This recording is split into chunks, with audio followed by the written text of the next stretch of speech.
Good evening, ladies and gentlemen. Welcome to another exciting episode of Paul Brown Show. This evening, my guest will be Reverend Dr. Madeline Sadler. She's the president founder of the Exodus Foundation, an awesome program. How you doing there, Dr. Sadler? Good evening. Good to see you. Thank you for coming on the show. I'm glad to be here. Tell the audience a little bit about Exodus Foundation. Yes, well, ExodusFoundation.org is a Christian, faith-based operating foundation, and our mission is to stop the flow of African Americans to prison. And we always like to say we don't want it to slow down, we don't want to throw it a curveball. This has to stop. What motivated you to want to start the ExodusFoundation.org? Well, that's a good question, Paul. Well, let me give you a little history about myself. Okay, go ahead. I accepted a call to ministry when I was 15, and I knew it was to grassroots ministry. And so I started out serving in the shelters in Washington, D.C., in the homeless shelter. And half of the people coming to the shelter were coming straight out of prison. And so at this time I was wrestling with, exactly what God wanted me to do, and the Spirit said very clearly, you got to get to the prisons. So it was about from 85 to 93, I continued working in the shelters, serving the shelters while I was in school. And then in 1999, the early documents for the Articles of Confederation and Incorporation, rather, were established in the state of North Carolina. And 4 years later, we launched programs. So we spent 4 years planning and organizing. And all that we do is focus on mentoring people coming out of prison. Because we know when people get out of prison, they need structure, a new circle of friends, and jobs. And so we exist to be that new circle of friends. You can't do it on your own. We all need support. I have had mentors. I'm sure you've had mentors. Yes, President Obama has had mentors. And too often when our brothers and sisters who've been locked up get out, they think they have to make it on their own. And so we're here to say, no, we want to be your friends. We have a program that can help you. You make a one-year commitment. Our mentors make a one-year commitment. They're not bosses, they're guides. They're a support system. That's so exciting. Okay, why do you care so much about the individuals that have a record that's coming into our system from the jails, prisons? Why do you have such a passion for that?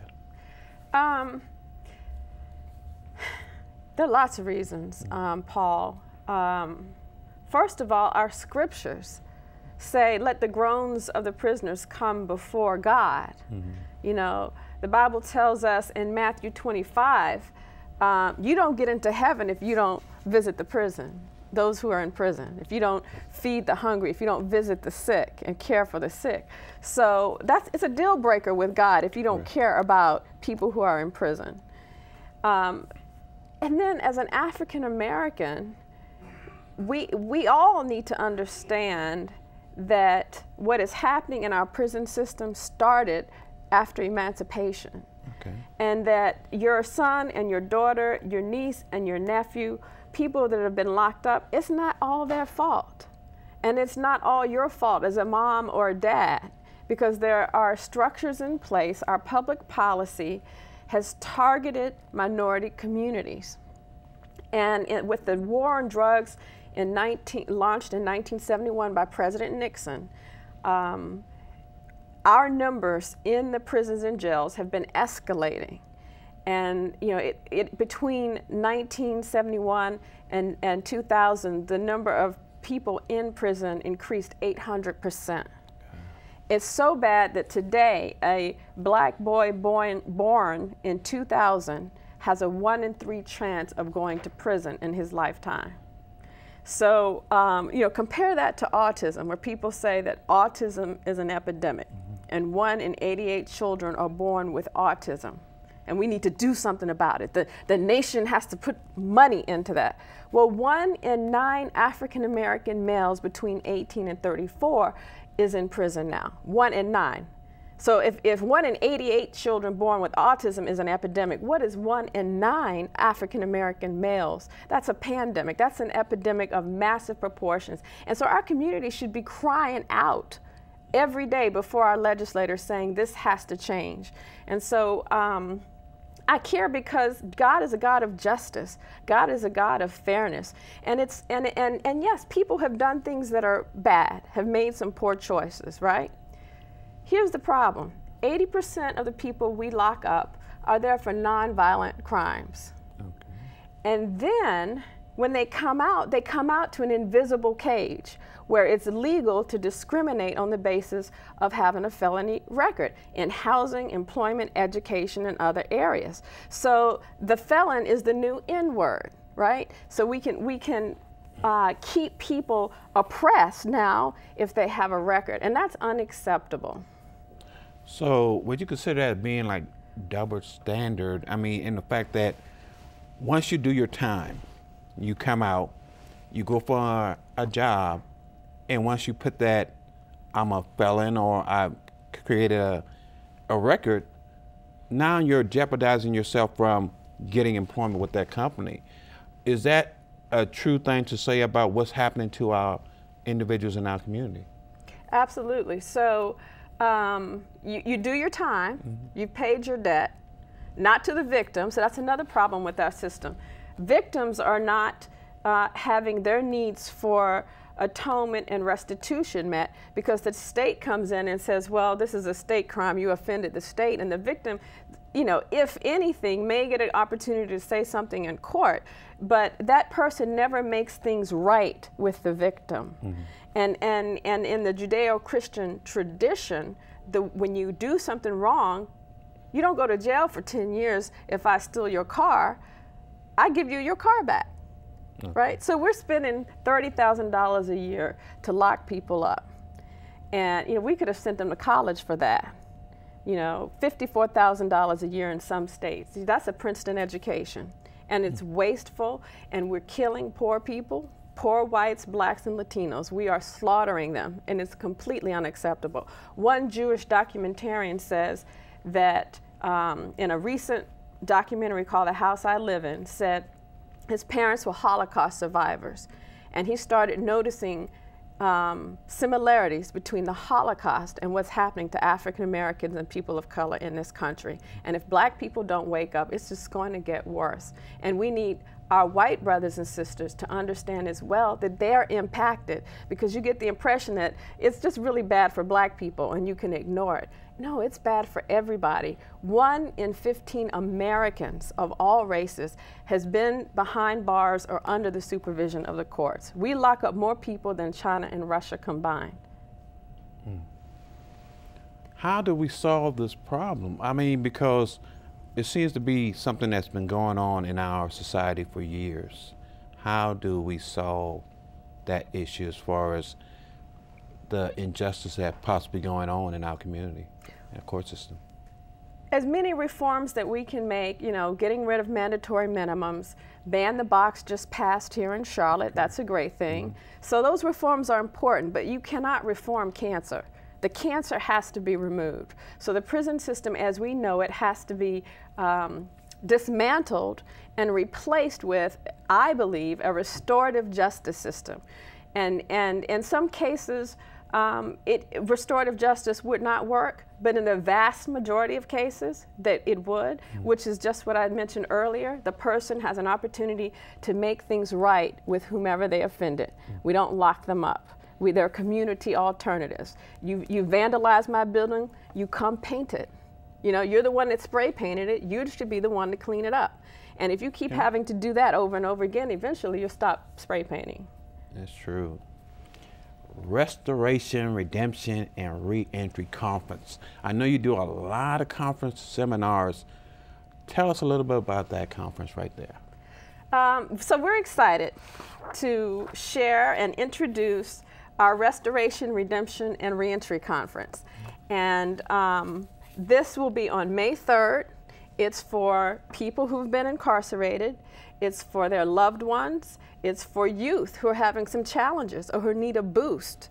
Okay, and it's for the mothers and the fathers. For example, we have workshops that address family reunification, because when you get out of prison or jail, sometimes coming back to the home is a challenge. You don't have a job, you're facing discrimination over and over again. Family relations may have been tense before you went in. So how do you come together and work through all of those issues? So we have people from the Center for Community Transition. Sandra Willoughby will be moderating that discussion.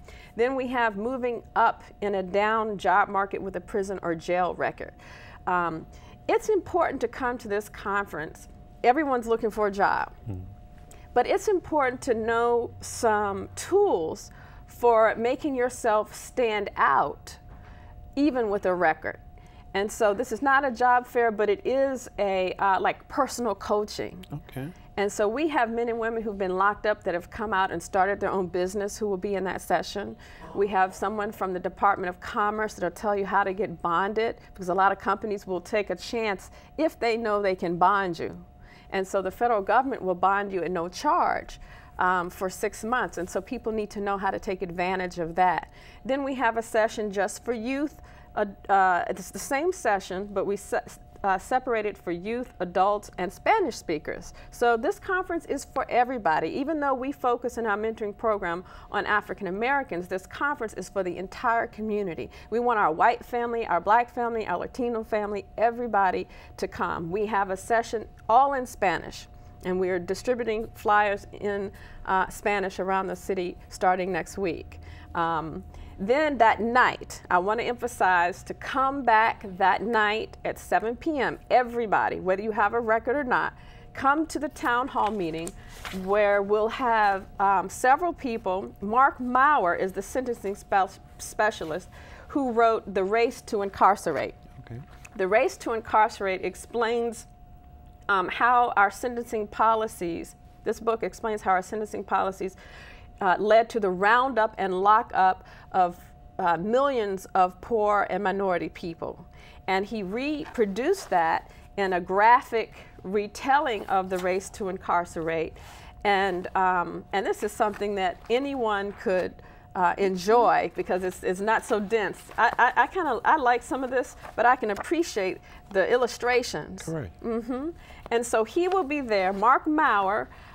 He's an internationally known criminal justice policy expert, and he specializes in race and the criminal justice system.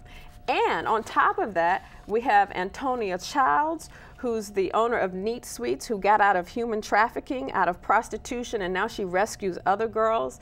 Dr. Earl Williams is the psychologist who was incarcerated himself, will be there. Steve Burns went from armed robbery to VP of a bank. Now, they say you can't do that. Correct. And what we need our community to understand is you can achieve anything with proper support and a change of attitude. And we don't want you to leave this conference feeling low and depressed anymore. We want you to know that there are people out here like ExodusFoundation.org who care, and that Dr. Madeline McClenney-Sadler wants to see you at that conference. And it's free, and lunch is on us. Okay. And that night at 7 p.m., come back for the town hall meeting and voice your concerns. So the date, time, and location. Okay, thank you. May 3rd, 9 to 4:30 is the conference. And then 7 p.m. that night is the town hall meeting. That means the whole town needs to be there at St. Paul Baptist Church. Pastor Greg Moss is a wonderful supporter and host, Correct. as well as many of the other churches. And for all of the people who watch The Young and the Restless, Okay. Rhetoric Williams, the star of The Young and the Restless, who plays a character who has a father in prison, will be the master of ceremonies. And in real life, his father was incarcerated and died in prison. So it's relevant that he's there, but I know a lot of people are fans of his. That sounds